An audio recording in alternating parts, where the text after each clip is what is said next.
Assalamualaikum warahmatullahi wabarakatuh. Bismillahirrahmanirrahim. Alhamdulillahi rabbil alamin.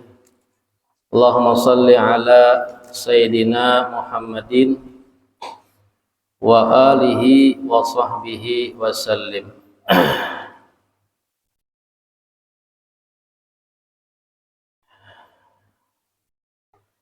Alhamdulillah, kita membaca hadis Al-Arba'in An-Nawawiyah sampai kepada hadis 14 yang mana diriwayatkan oleh sahabat Ibnu Mas'ud radhiyallahu anhu, qala Rasulullah sallallahu alaihi wasallam, la yahillu damu mri'im muslim illa bi ihda salas asaybiz zani wan nafsi bin nafsi wat tariki lidini al mufariq lil jamaah. Jadi di dalam agama Islam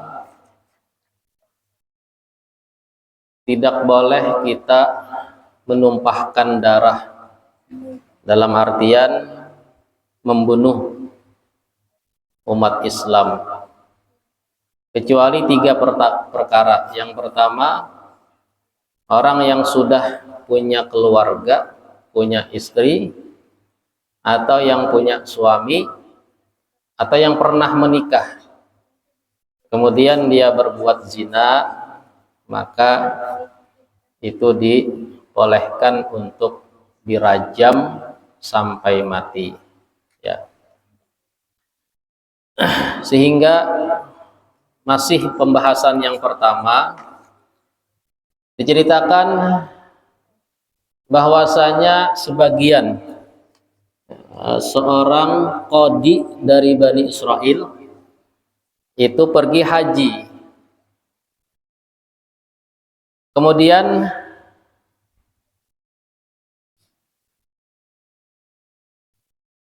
seorang qadi ini menitipkan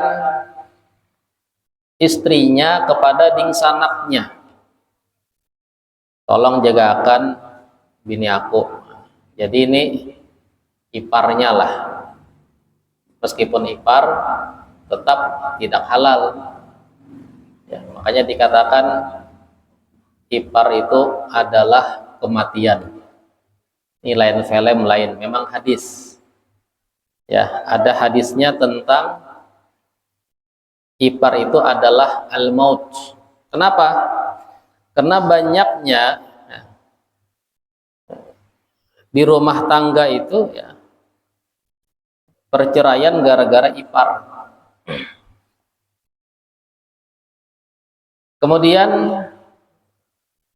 di zaman Bani Israel ini, ketika dingsanaknya ini melihat suami saudaranya, istri saudaranya, maka dia pun ingin berbuat yang kada baik.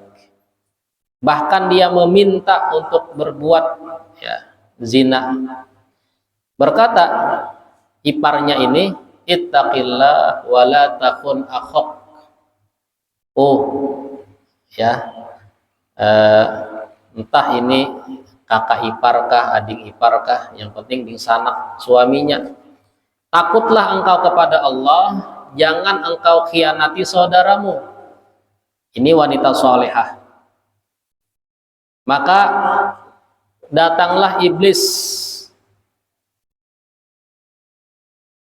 dalam bentuk seorang laki-laki, berkata kepada dingsanaknya tadi, agum alaiha al-bayyinah bizina warjimha illam tutawihha wakhbirha bidzalik.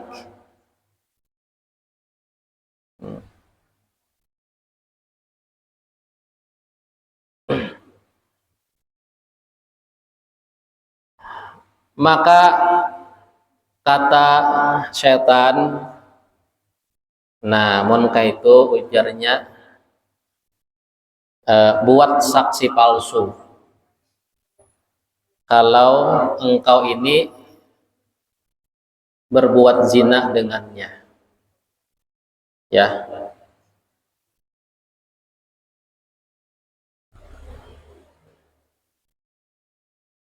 Akhirnya diancam, "Ikam bila kada hendak lawan aku viralkan kita berbuat zina." Ikam kena dirajam karena Ikam punya suami. Pujenang binian tadi silahkan viralkan hak, fitnah hak. Akhirnya difitnah. Maka ditangkap, ya, orang percaya ditangkap ini iparnya ini atau istri ding sanaknya ini dan dirajam.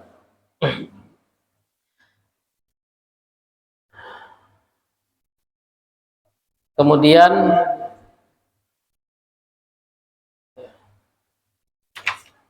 ini panjang kisahnya, nah selambaran nah. belum terbaca juga kisahnya nih, nah, sambil menerjemahkan ya. Selambar sekalinya kisahnya nih, kada suah juga Bang membaca kitab ini nah. Jadi ini langsung aja dibaca, dijelaskan, sama-sama mengaji kita ya, sama-sama belajar penjelasan hadis arba'in.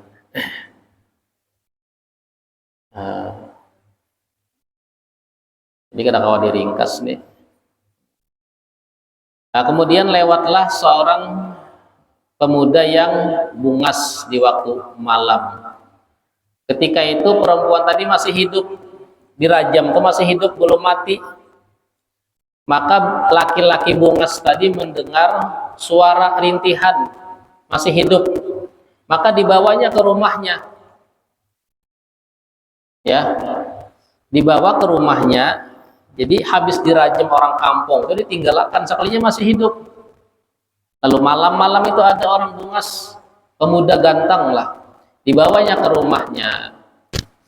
Maka melihat kawan-kawan pemuda ini, ternyata ini wanita yang cantik. Lalu hendak pulang, hendak digawinya pulang. Padahal imbah dirajam, imbah difitnah. Perempuan tadi menolak, jangan ya. Kemudian di waktu malam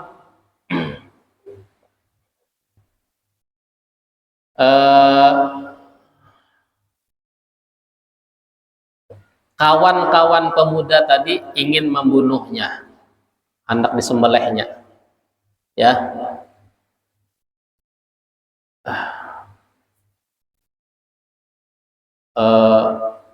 Jamal, rajulun jamal. Wa kana hadzal waqt qad allafaha ay uhibbuha. Falamma 'alima Jamal bidzalik Allah hadarahi wa qala la akhriji min manzili. Jadi rajulun jamal ini seorang pemuda yang bekerja onta gitu ya, yang bekerja menjual onta. Jadi bukan pemuda bungas, bukan. Ternyata anak daripada tuan rumah ini hendak lawan binian tadi. Akhirnya kata ayahnya, "Wahai perempuan, keluar engkau dari rumahku, dikasihkan uang ya.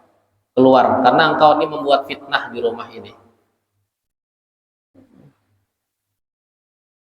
Kemudian perempuan tadi keluar ya, karena di rumah tadi anaknya bakal lahir gara-gara binian bungas ini, yang mana abahnya menemukan, menyelamatkan, tapi anaknya bakal lahir, akhirnya diusir.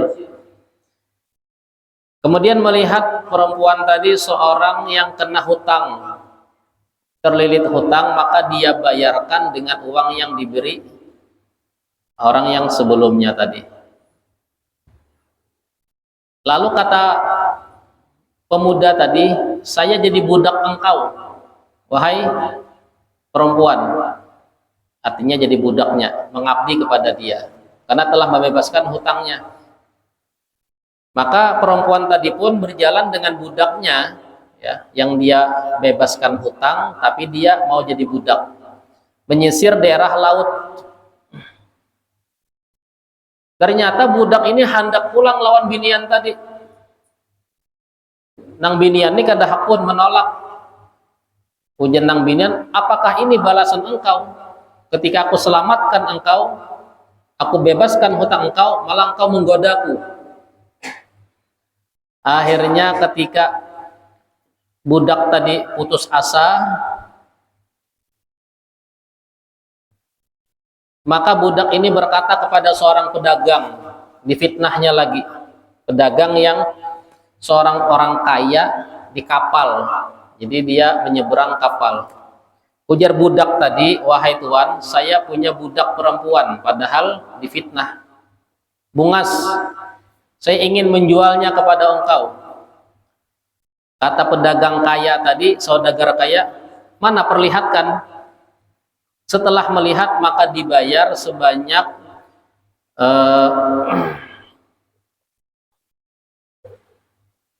300 dinar. 300 dinar. 300 dinar uang emas. Mahal nih ya. 1 dinar 4 gram, 4 juta. Nah, kali 300 1 M 0,2 miliar.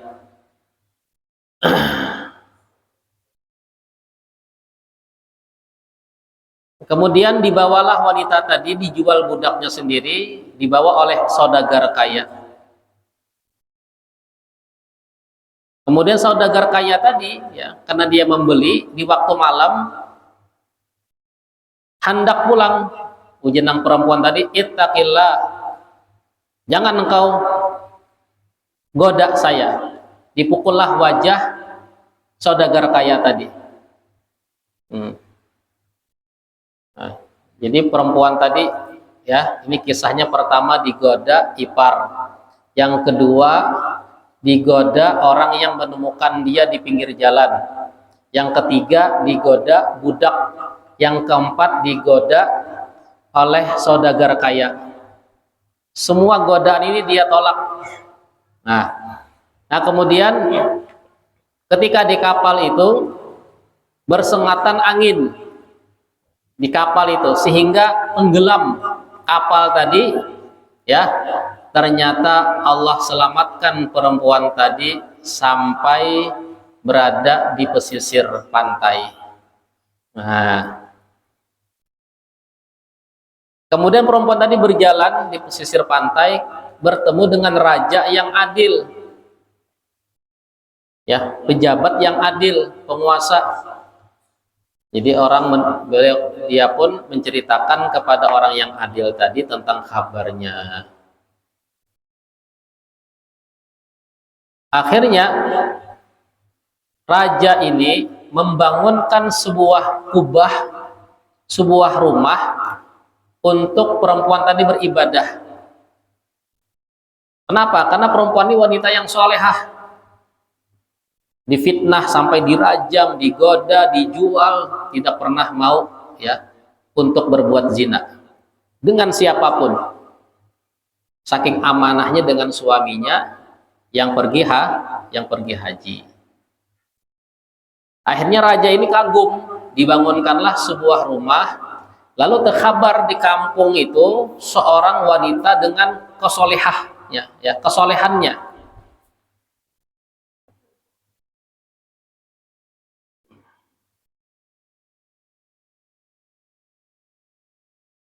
Kemudian banyaklah orang yang berelang ke rumahnya tadi untuk meminta, ya, melihat, ya, ada seorang wanita yang solehah yang beribadah di rumah atau yang dibangunkan seorang raja.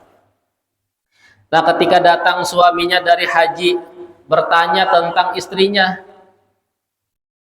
"Uding sanaku, mana biniku?" Ujar nang ding sanaknya, bini pian berzina lalu dibunuh, dirajam.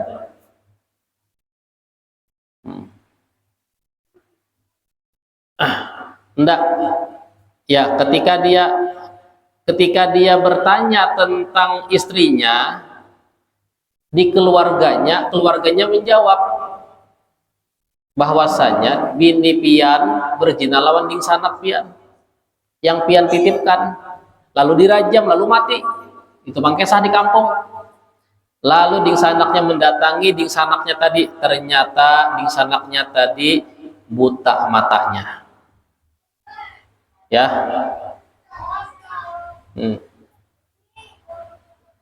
Buta matanya.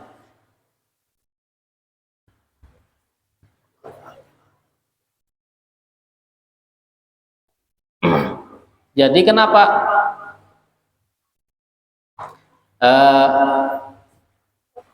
Ya tadi sebab memfitnah.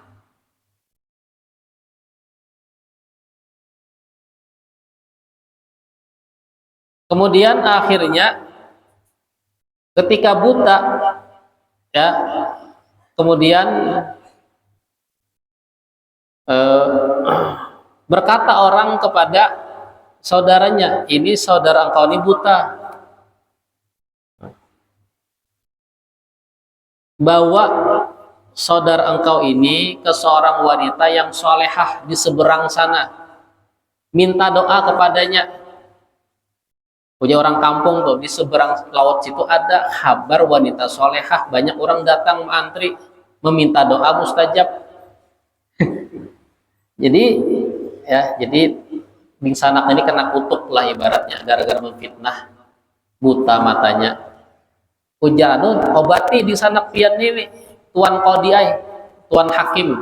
Qadi itu ya ulama dahulu tuh, seorang ulama, orang soleh lah yang menjadi hukum di antara masyarakat, pejabat ya, tapi bagian keagamaan. Akhirnya dibawa di sanaknya ini, ya. Ternyata di jalan tadi melihat seorang penjual onta. Nah, ini yang menemukan bininya tadi di waktu malam.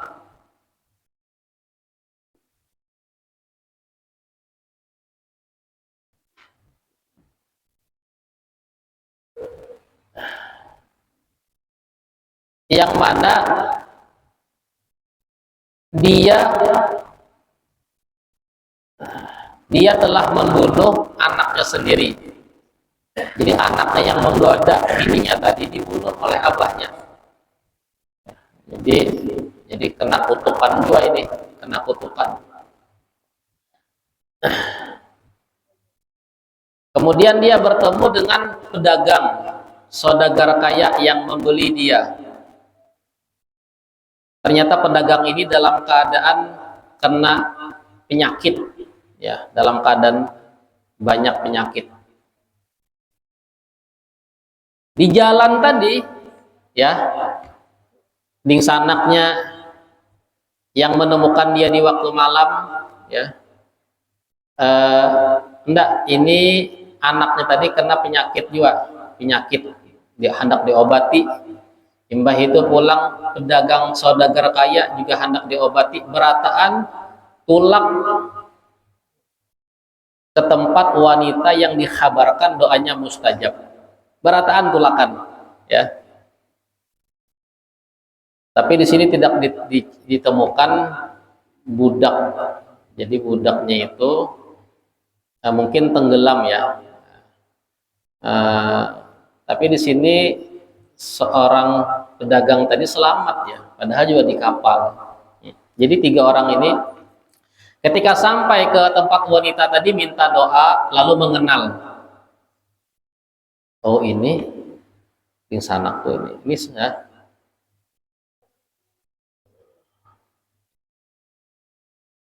Lalu mengenal.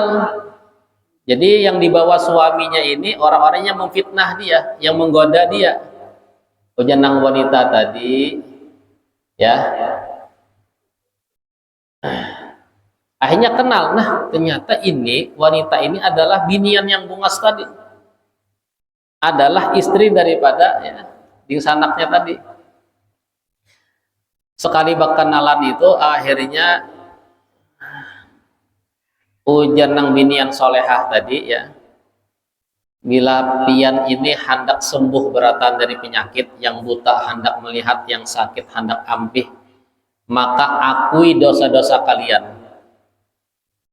Nah, lalu dingsanaknya menghabarkan dengan dingsanaknya, yaitu suami perempuan tadi.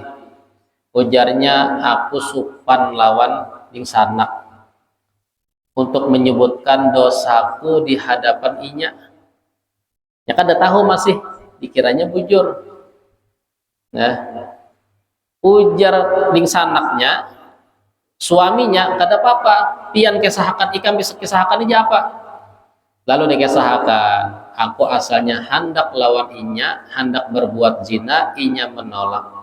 Lalu aku buat saksi palsu, lalu inya dirajam. Aku kira mati, ternyata selamat. Nah, bekesah. Lalu juga yang penjual onta tadi bekesah juga. Aku menemukan ini wanita, ya. Jadi waktu malam itu aku bawa ke rumah. Kemudian aku hendak menggoda inya. Kemudian inya menolak. Bahkan aku hendak membunuh inya, ujar penjual onta tadi, pemotong onta. Ternyata inya buka. Ternyata ternyata anakku kena lading. Lalu anakku nang tertusuk, lalu sakit. Jadi hendak mengobati anak. Lalu berkata seorang pemuda,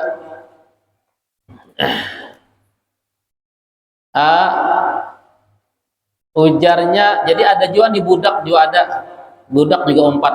Ujar budaknya tadi, wanita ini membayarkan hutangku. Lalu aku jual ke pedagang sebesar 300 dinar. Jika budak ini kena penyakit juga. Ujar pedagang saudagar kaya, aku membelinya 300 dinar. Aku hendak menggodainya, inya menolak. Ujarnya, takwalah kepada Allah, takutlah kepada Allah. Inya tempeleng wajahku. Lalu datang angin membuat kapal kami tenggelam. Ujar nang binian, wahai suamiku, mendekatlah engkau kepadaku. Jadi batamuan berataan. Nah,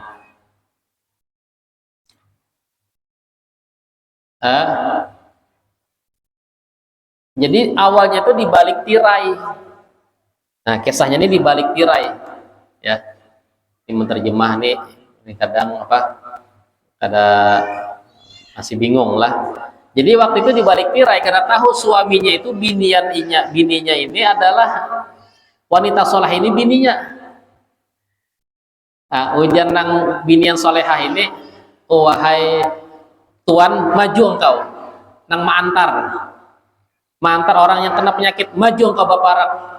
Ketika baparak dibuka wajahnya, jadi waktu itu menutup wajah sekalinya bininya.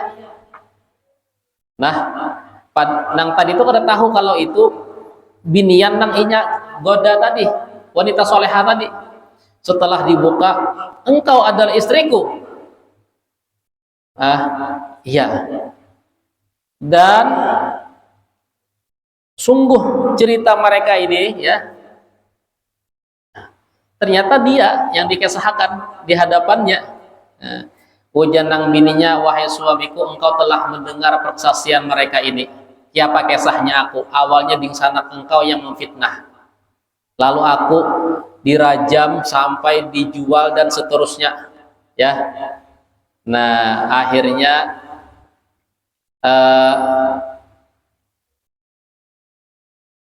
ujar nang lakinya, wahai istriku, siapa nih kita ini? Terserah ian. Ujar nang laki ini, kita kisoskah, kita maafkan kah? Kita balaskah nih buhatnya nih? Di sanakku ini memfitnah ikam, kita balaskah atau engkau maafkan? Ujar nang wanita tadi, nang bini, adapun ulun maafkan buhatnya ini. Nah, waqalat, berkata perempuan tadi, Allahumma kshif anhum durrahum, didoakan, ya Allah, hilangkan segala kesusahan mereka ini. Di sana tadi buta, hilangkan butanya, ini garing, sakit, ini luka, hilangkan semua penyakitnya, maka semuanya disembuhkan oleh Allah Ta'ala, ya. Kemudian dibawalah istrinya tadi ke tempat suaminya, ya, untuk hidup kembali bersamanya. Ini kisahnya, untung kita terjemahkan, ya. Jelas saja kadang alih terjemahnya. Jelas saja kisahnya ini seorang wanita yang sabar, yang menjaga kehormatan di saat suaminya pergi jauh atau merantau. Lalu Allah berikan karamat kemuliaan dengan doa yang mustajab. Nah, ini yang pertama hikmahnya, ya, seorang suami harus menitipkan istri ketika pergi jauh kepada orang yang amanah, yang paling amanah kuitannya. Jangan salah titip. Menitipkan ke ipar itu belum kada tahu lagi ipar itu lain siapa-siapa. Jadi paling bagus itu menitipkan kepada kuitannya atau dingsanaknya, lain lawan ipar. Nah, jadi hati-hati serumah dengan mertua. Bila ada ipar-ipar jangan lawas. Ini orang Banjar kebiasaan, bila kawin diam di rumah mertua. Bagus sejapang tapi jangan kelawasan. Jangan sampai bertahun-tahun tergabung lawan kakak ipar, lawan adik ipar, nang lakian-lakian, jangan. Atau sebaliknya, nang lakian dengan ipar-ipar nang binian-binian. Bini ini banyak di sanak binian. Ada boleh juga, atau tinggal di rumah laki, laki ini banyak di sanak lakian. Makanya jangan Nabi kita ipar itu maut, kematian. Di sini kisahnya dasar bujur. Adanya fitnah, ya. Jadi jangan sampai adat itu menjadi perbuatan haram. Meskipun adat jangan lawas. Setengah bulan sebulan cari rumah sewaan, menghindari fitnah. Laku pina ipar ada baik, ya. Nah, jadi bagusnya seperti itu. Ya. Yang kedua, hikmahnya adalah wanita yang solehah ketika mendapat ujian, dia pun bersabar. Difitnah, di apapun, tidak mau tergoda untuk berbuat zina. Sampai kisahnya panjang benar nih, sampai dirajam, dijual, menyeberang pulau. Nah, sabarnya tadi. Ternyata setelah itu Allah anugerahkan doa yang mustajab. Yang ketiga karma perbuatan, ya, karma perbuatan zalim terhadap orang lain. Lihat balasannya. Jadi hati-hati karma. Makanya berzina dengan orang lain itu, ya, tidak sama dosanya berzina dengan istri tetangga atau suami tetangga, beda. Ini lebih besar dosanya. Atau dengan ipar tadi lebih besar lagi. Ya. Jangankan ipar, kadang dengan mertua juga. Kan sekarang fitnah ini macam-macam. Jangankan dengan mertua, kadang kuitan lawan anak bisa terjadi. Akhir zaman ini aneh-aneh kan. Kuitan lawan anak, anak lawan kuitan, kadang lawan dingsanak. Inilah karena, makanya kan kemarin itu beberapa bulan yang lalu ada di Facebook itu grup sekitar 30.000 pengikutnya. Grup itu ngarannya Fantasti Sedarah, kalau nggak salah. Fantasti Sedarah. Di situ grup, ya, yang isinya itu membawa pengikutnya itu untuk menyenangi mahram. Kuitan menyenangi anak, nang abah menyenangi anak biniannya. Dikirim nanti, anakku masih halus ya, cantik, kena ganal nih, awanijar. Itu aja isinya. Porno-porno tentang sejarah dingsanak. Jadi 30.000 anak empat di situ. Ditangkap itu. Karena itu grup itu mengajak orang untuk sesuka dengan sedarah. Ini sedarah, mun ipar ini masih mending. Mun ipar ini ya sudah ada hadisnya, sejarah ini asal ada mungkin terjadi. Tapi namanya zaman semakin akhir zaman, aneh-aneh ya kelakuan manusia ini. Padahal sedarah itu kada boleh. Jangankan sedarah, menikahi nang bading sanaknya haram. Kembar dinikahi keduanya kada boleh. Atau badua bading sanak kada boleh. Bolehnya ketika cerai atau meninggal, hanya boleh dikawini ding sanaknya. Ya. Nah, jadi ini hikmah yang ketiga, perempuan ini menjaga, ya, jelas apapun keadaannya, sakitnya, difitnahnya, dijualnya, tidak pernah mau untuk berbuat zina. Amanah dengan suaminya, takut kepada Allah Subhanahu wa taala, ternyata Allah anugerahkan doa yang mustajab. Dan hikmahnya juga, nang berbuat zalim Allah hukum dengan karma. Ada yang buta, ada yang luka, ada yang sakit, ada yang kena musibah. Nah, ini makanya kita dikatakan al jaza ala jinsil amal. Balasan itu tergantung perbuatan. Bila kita baik, akan mendapatkan kebaikan. Bila kita buruk, lihat karmanya juga keburukan. Bahkan dalam hadis itu, keburukan itu bisa sampai 7 turunan, kata Nabi kita. Hati-hati, ya. Allah tuh dalam hadisnya, ya, bila Allah rahmati Allah hambaku, kata Allah, maka rahmatku luas, tidak terbatas. Dan bila aku mengutuk daripada hambaku, kutukanku bisa jatuh ke 7 turunan. Itu hadis qudsi. Artinya kutukan Allah, murka Allah, karma Allah itu bisa terjadi sampai 7 turunan. Ada kita aja yang kena, anak cucu gara-gara perbuatan dosa kita dapat murka Allah Subhanahu wa taala. Begitu juga sebaliknya, berkat amal soleh kita, perbuatan baik kita, bisa Allah turunkan sampai lebih daripada 7 turunan. Kalau murka sampai 7 aja, itu pun khawatir pada nyamannya. 7 turunan menyandang murka kai. Sedangkan rahmat Allah ini luas. Nah, ini kisah tentang bagaimana seorang perempuan yang Allah lindungi dan dia menjaga dirinya, ya. Jadi ajarkan, makanya anak di rumah itu, ujar Nabi kita, perintahkan sholat umur 7 tahun dan pisahkan mereka dari ranjang umur 10 tahun. Jadi anak lakian binian 10 tahun itu jangan lagi digabungnya guringan. Lakian-lakian, binian-binian. 10 tahun jangan lagi bergabung anak lakian dengan mamanya. 10 tahun jangan lagi digabung abah lawan anak biniannya. Fafarik bainahuma fil madaji, kata Nabi kita. Nabi kita sudah tahu fitnah-fitnah zina ini bahaya. Di sanak pun bisa terjadi, apalagi sekedar ipar. Jadi ipar jangan sampai kita biasa-biasa ipar di rumah membuka kerudung. Ipar juga aja. Hati-hati. Ipar itu lain muhrim. Ada boleh membuka kerudung perempuan dengan iparnya. Ada boleh, haram. Ya, bisa jadi fitnah. Nah, yang boleh dengan mertua, dengan ipar kada boleh.